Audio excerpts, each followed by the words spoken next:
warahmatullahi wabarakatuh. Salam SMK. SMK bisa, SMK hebat, SMK berkarakter. Apa kabar Anda Ibu semua? Semoga selalu dalam keadaan sehat walafiat, selalu dalam lindungan Allah Subhanahu wa taala, Tuhan yang Maha Esa. Nah, pada pertemuan video kali ini kita akan membahas tentang demokrasi terpimpin. Nah, sebelum kita memulai pembelajaran kita hari ini, marilah sama-sama kita berdoa menurut agama dan kepercayaan masing-masing. Berdoa mulai. Berdoa selesai.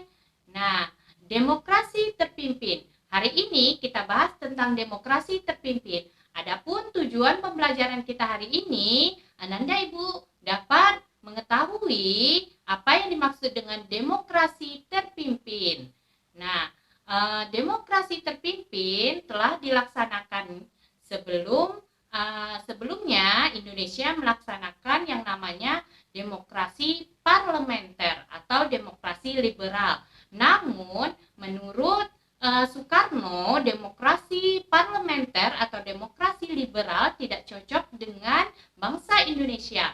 Maka ditetapkanlah demokrasi terpimpin, yang mana demokrasi terpimpin ini terpusat pada satu pimpinan atau penguasa, yang mana penguasanya adalah Presiden Soekarno. Untuk lebih jelasnya, silakan Ananda Ibu memperhatikan penjelasan Ibu berikut ini. Menurut Presiden Soekarno, demokrasi liberal tidak cocok dengan kepribadian bangsa Indonesia. Soekarno ingin menggantinya dengan demokrasi terpimpin. Jadi, sekarang kita akan membahas kehidupan politik bangsa Indonesia pada masa demokrasi terpimpin, yaitu sejak tahun 1959 sampai dengan 1965. Mengapa diterapkan demokrasi terpimpin di Indonesia? Ada beberapa hal yang melatar belakanginya. Yang pertama, adanya ketidakstabilan kehidupan politik Indonesia pada masa demokrasi liberal, di mana partai-partai politik saling bersaing dan menjatuhkan satu sama lain karena lebih mengutamakan kepentingan kelompok. Yang kedua, gagalnya Dewan Konstituante dalam membuat Undang-Undang Dasar yang baru. Yang ketiga, Presiden Soekarno merasa demokrasi liberal adalah produk impor yang sangat tidak cocok dengan kepribadian bangsa Indonesia. Karena beberapa hal itulah, Presiden Soekarno ingin menggantinya menjadi demokrasi terpimpin dengan tujuan untuk menstabilkan kehidupan politik bangsa Indonesia. Untuk merealisasikannya, pada awal Juli 1959, Presiden Soekarno melakukan pertemuan dengan Ketua DPR, para menteri, pimpinan TNI, anggota Dewan Nasional, dan para tokoh penting lainnya untuk mendiskusikan langkah apa yang harus diambil untuk bangsa Indonesia. Hasil dari pertemuan tersebut, mereka sepakat untuk memberlakukan kembali Undang-Undang Dasar 1945. Pertemuan dilanjutkan dengan pidato singkat Presiden Soekarno pada tanggal 5 Juli 1959 pukul 17 waktu Indonesia Barat, sekaligus dengan mengeluarkan dekret presiden yang berisikan 3 ketentuan pokok, yaitu pembubaran Dewan Konstituante, diberlakukannya kembali Undang-Undang Dasar 45, sehingga Undang-Undang Dasar sementara 1950 tidak berlaku lagi. Pembentukan Majelis Permusyawaratan Rakyat sementara dan Dewan Pertimbangan Agung sementara. Dikeluarkannya dekret presiden ini menjadi tanda berakhirnya masa demokrasi liberal dan mulai diberlakukannya demokrasi terpimpin. Lalu, bagaimana kehidupan politik bangsa Indonesia setelah diterapkannya demokrasi terpimpin? Kehidupan politik pada masa itu tidak lepas dari pelaksanaan demokrasi yang terpusat pada kepemimpinan Presiden Soekarno. Presiden Soekarno seolah menjadi aktor tunggal dalam kehidupan politik bangsa Indonesia. Sekarang kita bahas ya bagaimana kekuatan, kebijakan, serta penyimpangan-penyimpangan politik yang terjadi pada masa demokrasi terpimpin. Pada HUT RI tahun 1959, Presiden Soekarno berpidato dengan judul Penemuan Kembali Revolusi Kita. Dalam pidatonya, Presiden Soekarno menyerukan tentang semangat revolusi, keadilan sosial, serta penyusunan ulang lembaga dan organisasi negara demi revolusi yang berkesinambungan. Pidato ini kemudian dikenal sebagai Manifesto Politik atau disingkat Manipol. Manipol mencakup 5 gagasan penting, yaitu Undang-Undang Dasar 45, Sosialisme Indonesia, Demokrasi Terpimpin, Ekonomi Terpimpin, dan Kepribadian Indonesia, yang kemudian disingkat USDEK, sehingga dikenal dengan istilah Manipol USDEK. Dalam perkembangannya, Manipol USDEK menjadi ideologi resmi pada masa demokrasi terpimpin dan dijadikan sebagai garis-garis besar haluan negara. Nah, kalian masih ingat kan pada video tentang demokrasi liberal? Disebutkan bahwa partai politik tumbuh subur dan saling bersaing di masa itu. Sehingga pada masa demokrasi terpimpin, pemerintah membatasi peran partai politik dengan cara mengeluarkan Peraturan Pemerintah Nomor 7 Tahun 1959 yang berisi partai politik harus menerima dan membela Undang-Undang Dasar 45 serta Pancasila, menggunakan cara-cara damai dan demokrasi untuk mewujudkan cita-cita politik. Menerima bantuan luar negeri hanya seizin pemerintah. Partai politik setidaknya harus memiliki cabang di 1/4 wilayah Indonesia. Presiden berhak menyelidiki administrasi dan keuangan partai. Presiden berhak membubarkan partai yang terindikasi melakukan pemberontakan terhadap pemerintah. Untuk menegakkan demokrasi terpimpin, Presiden Soekarno membentuk lembaga negara baru berdasarkan Peraturan Pemerintah Nomor 13 Tahun 1959 yang disebut Front Nasional. Front Nasional diketuai oleh Presiden Soekarno sendiri dengan tujuan untuk memperjuangkan cita-cita proklamasi dan cita-cita yang terkandung dalam Undang-Undang Dasar 1945. Karena menurut Soekarno, Indonesia masih belum sepenuhnya merdeka. Masih ada wilayah Indonesia yang diduduki oleh Belanda, yaitu wilayah Irian Barat.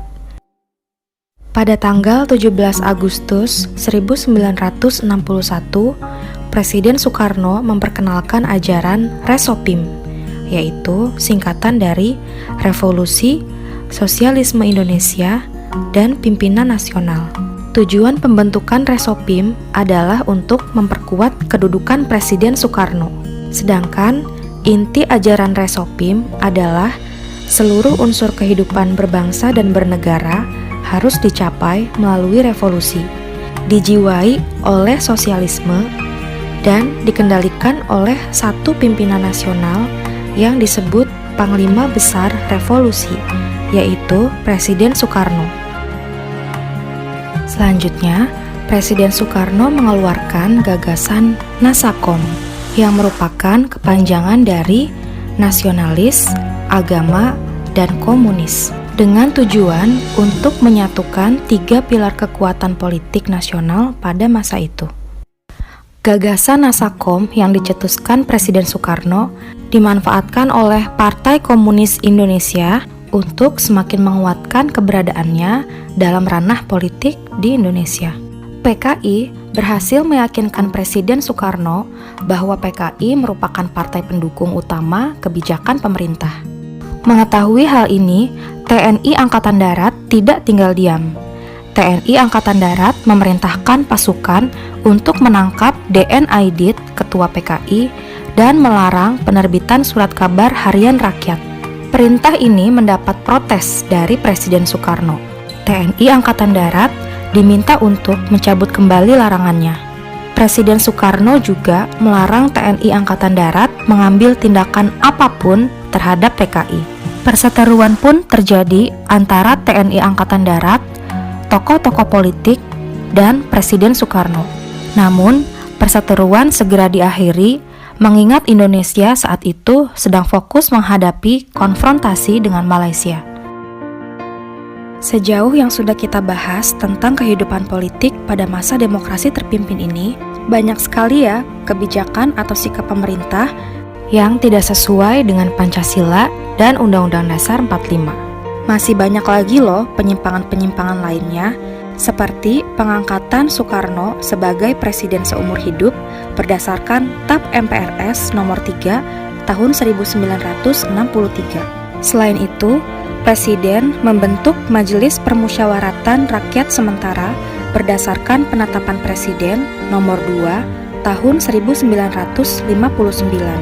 Soekarno mengangkat anggota MPRS dengan syarat setuju dengan manifesto politik yang dicetuskannya. Padahal, seharusnya pengangkatan anggota MPRS dilakukan melalui pemilu. Selain itu, anggota MPRS justru tunduk kepada Presiden, di mana seharusnya, menurut Undang-Undang Dasar 45, kedudukan Presiden berada di bawah MPR. Presiden juga membentuk Dewan Pertimbangan Agung Sementara berdasarkan Penetapan Presiden nomor 3 tahun 1959.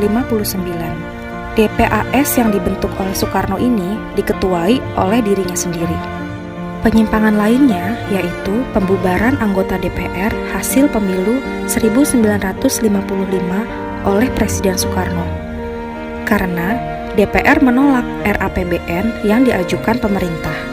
Lalu Presiden Soekarno membentuk sendiri DPR yang baru yang disebut dengan DPR GR, yaitu Dewan Perwakilan Rakyat Gotong Royong pada tanggal 24 Juni 1960 yang anggotanya terdiri dari golongan nasionalis, agama, dan komunis.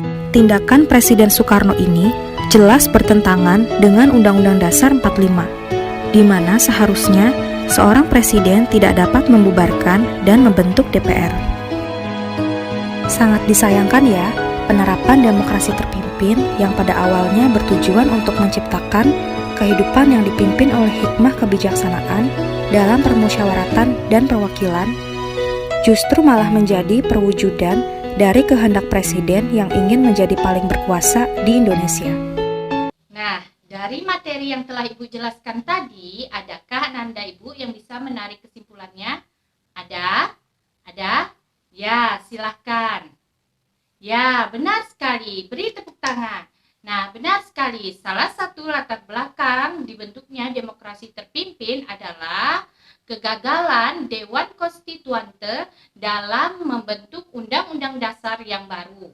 Kemudian, perasaan atau pendapat Presiden Soekarno mengenai ketidakcocokan demokrasi liberal yang menurutnya adalah produk impor yang sama dengan demokrasi asing.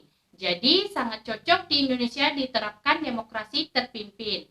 Nah, agar Ananda Ibu lebih memahami materi kita hari ini, silakan Ananda Ibu menjawab pertanyaan yang akan Ibu berikan. Yang mana pertanyaannya adalah jelaskan kebijakan-kebijakan yang diterapkan Presiden Soekarno pada saat demokrasi terpimpin.